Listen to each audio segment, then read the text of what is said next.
12, Senator Wiener. Madam Secretary, please read. Senate Bill 107 by Senator Wiener, an act relating to health care. Senator Wiener.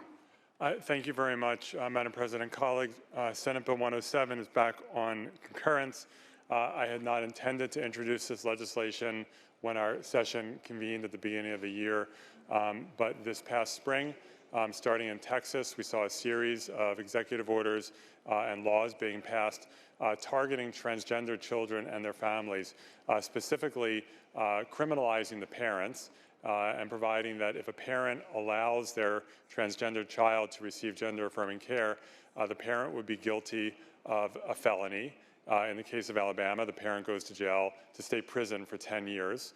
The child would then be taken away and put in foster care, and the physician would also be put in prison, even though the physician is providing care that is within the standards of care.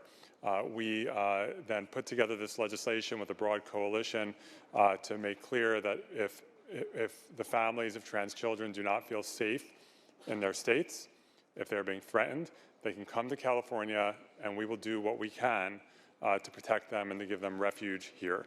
So in that spirit, the bill prohibits the enforcement of a law of another state that goes in this direction in terms of criminalizing families relating to gender-affirming care.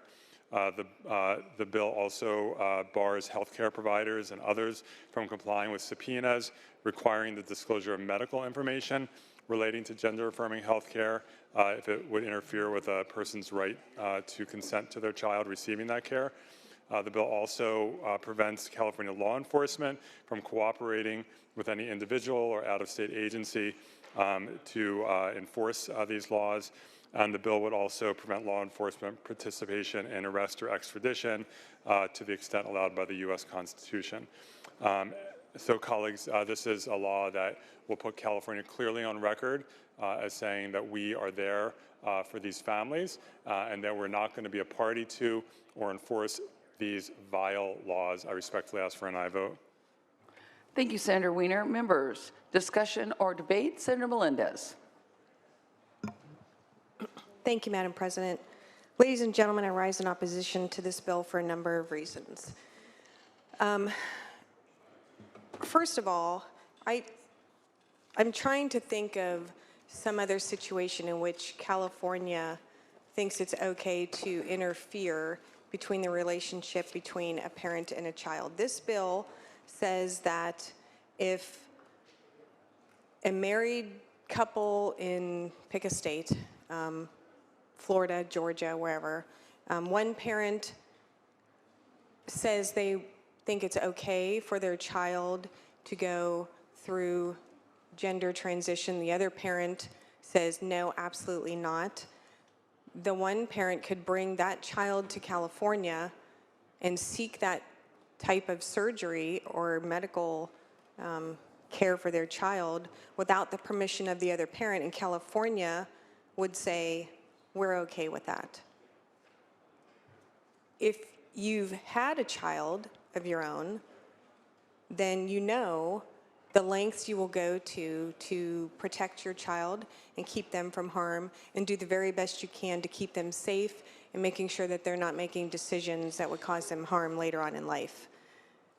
This type of treatment, some of it is irreversible. I mean, if you're talking about surgery, there is no going back from that. During the hearing for this bill, there was a young person who testified about going through this transition and the regret that she had from doing so. She was young, she was impressionable, she got caught up in the movement, she got caught up in the fact that she was awkward as a child, had difficulty making friends, and found a subgroup on the internet that seemed to be very accepting of her and the challenges she was facing, and she got swept up in it. And she went through, with these changes, she went through having both of her breasts removed.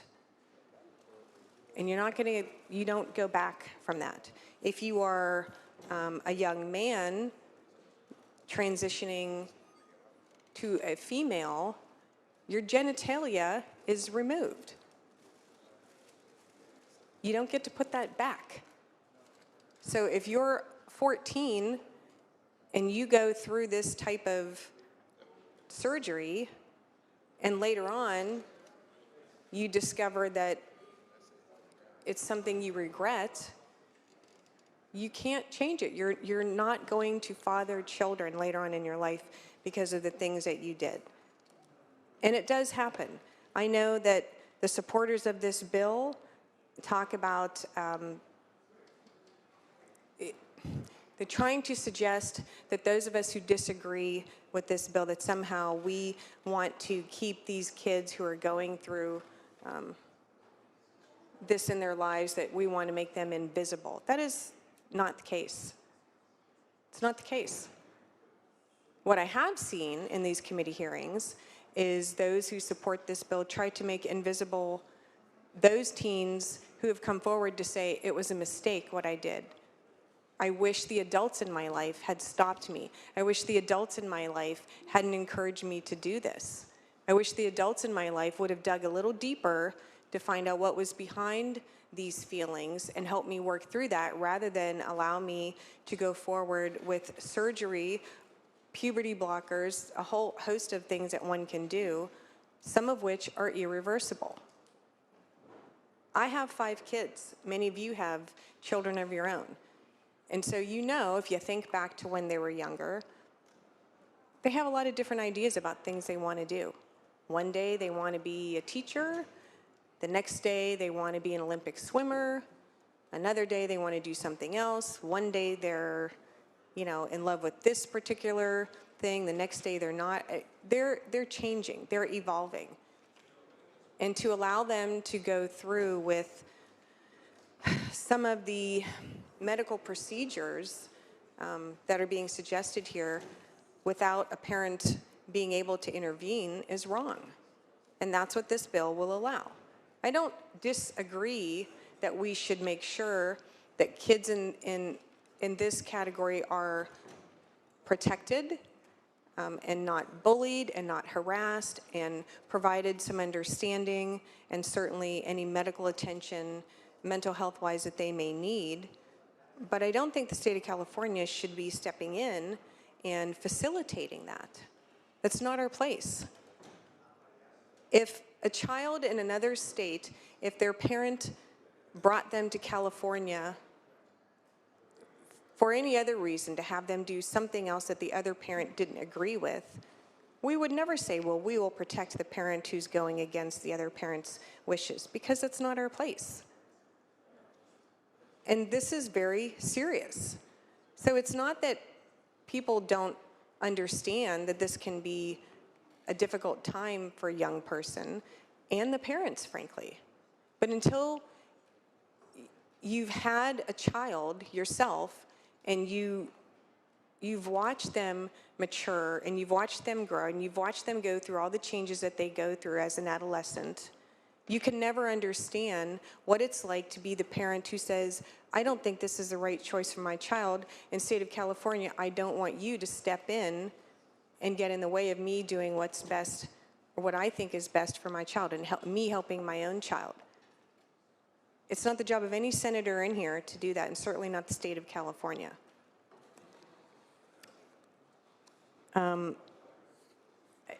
Again, I hope that you've done your research on this issue.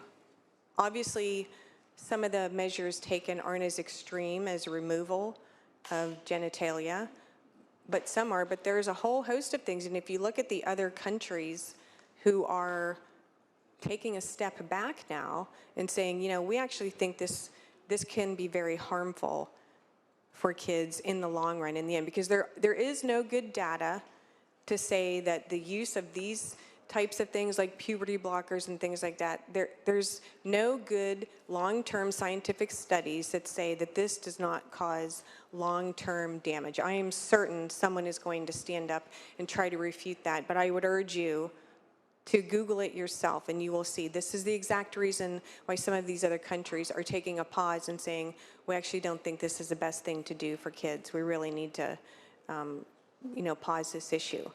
So you can be sympathetic and understanding to those who are having thoughts about transitioning and the parents who are trying to help their kids, you can be sympathetic to that, but also be sympathetic to the parents who are raising them and their role in their child's life, and not interfere in that relationship between the parent and the child. With that, I urge a no vote.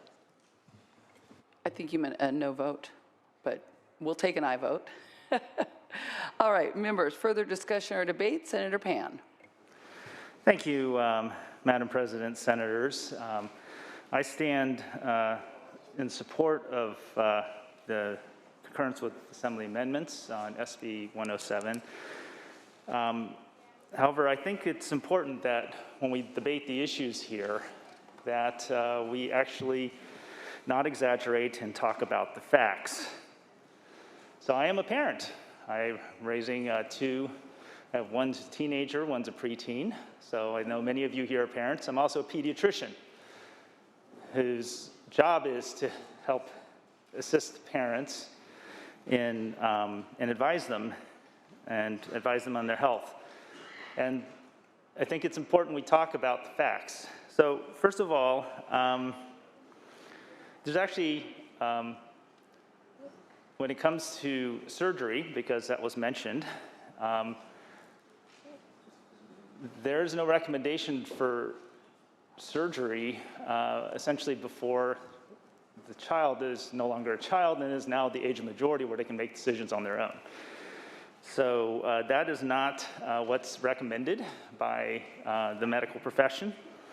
And I think it's important not to actually exaggerate about that.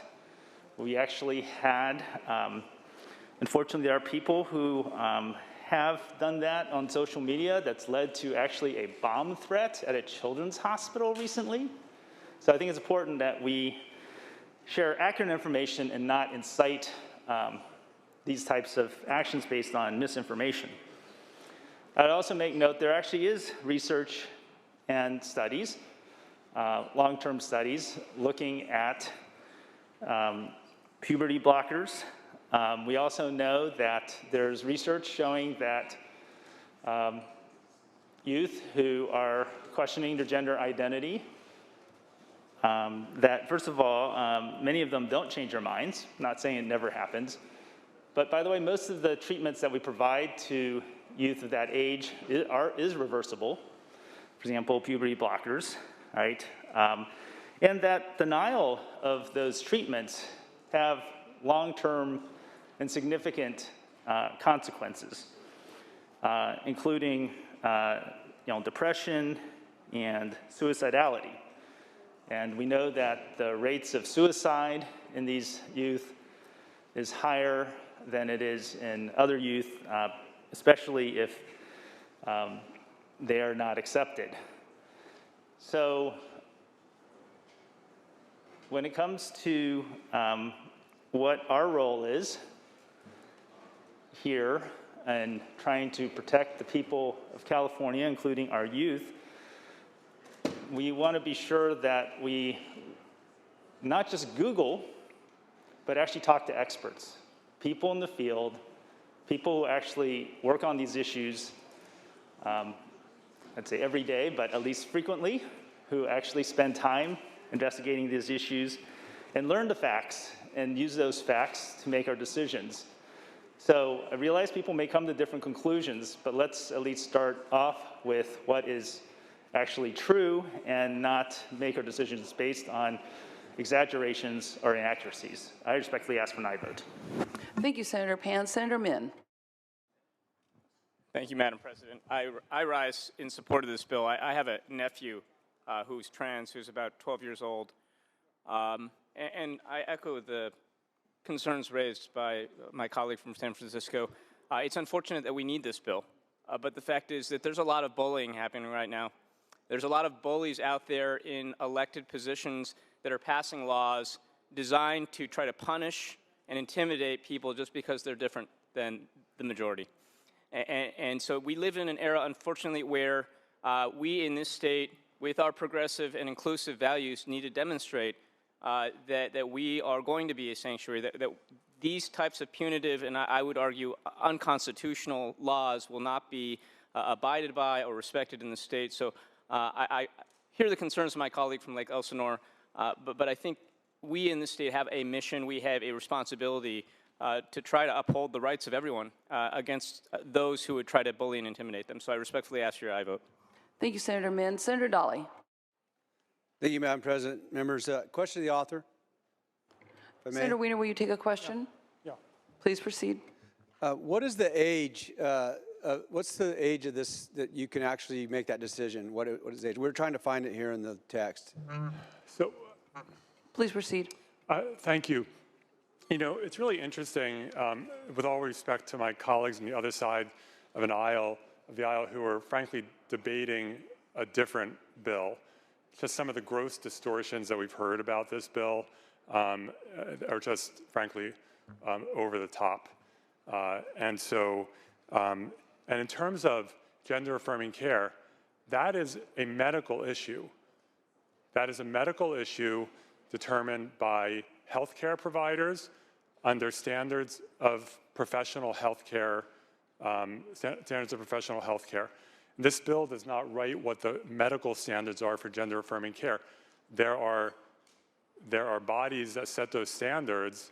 There are peer-reviewed studies, and we can go through, I'm not going to do it today, all the peer-reviewed scientific literature about how gender affirming care has so many benefits for these trans kids.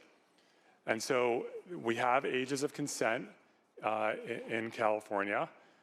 Parents can also consent, and I think it's also really important to understand what's happening here, what is in this bill, and that is that parents are being criminalized in other states for consenting to health care for their children.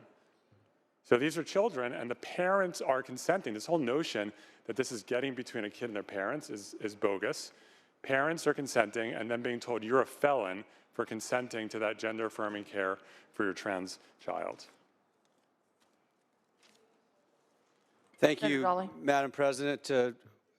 I didn't hear an answer in that other than the fact that there is no age, basically. The age can be determined by a panel of people or some scientific data that's out there.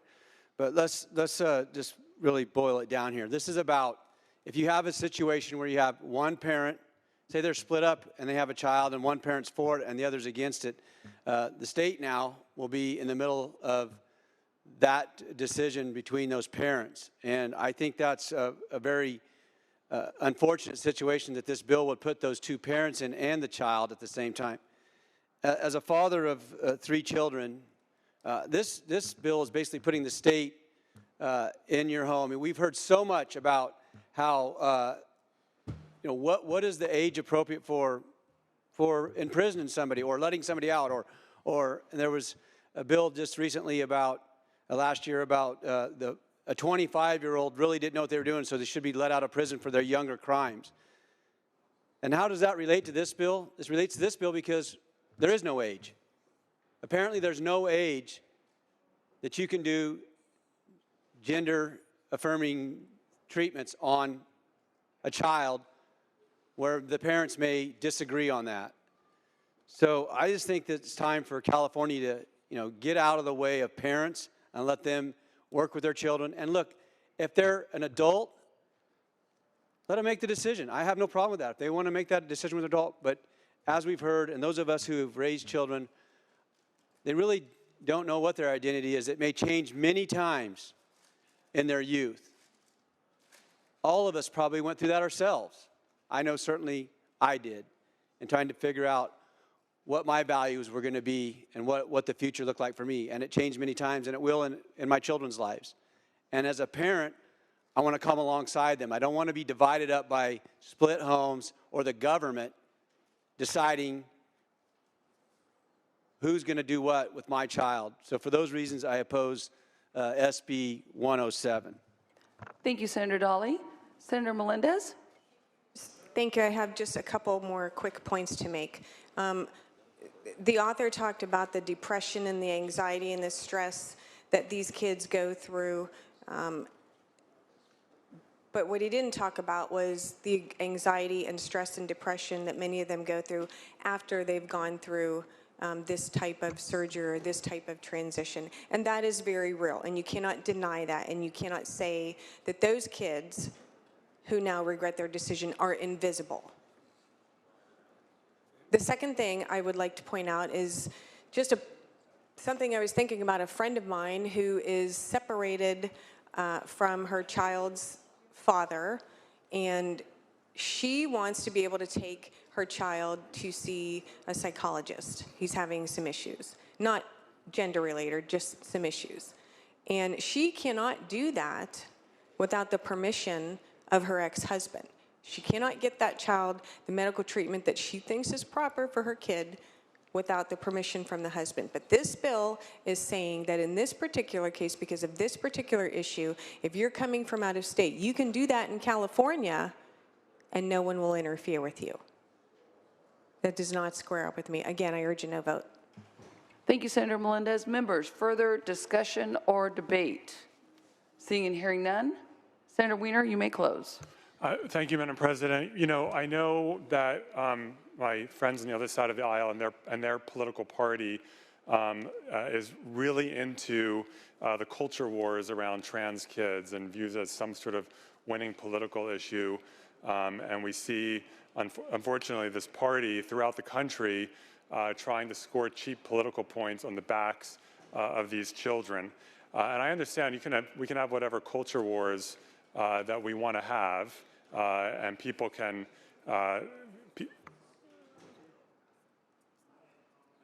I'm sorry, Madam President, I am speaking very much to the bill. Yes, yeah. And what we've seen in the arguments today is trying to play into this culture war in delegitimizing and erasing trans kids, and that's what this is about. And they're debating not even what this bill actually is. When we look at what this bill doesn't put the state into people's homes. What's putting the state into people's homes is when other states like Texas and Alabama are saying that if you allow your trans kid to get health care, you're a criminal and we're gonna put you in state prison. That's getting in between a parent and a child. That's what this bill is trying to protect against. There's been a distortion of what the courts in California can and can't do. All this bill does is allows California courts to make that custody determination. This doesn't prevent if one parent is committing a crime or is acting badly, the custody court can take that into account. So the bill that's being debated on the other side of the aisle, with all due respect, is so distorted in terms of what this bill actually does.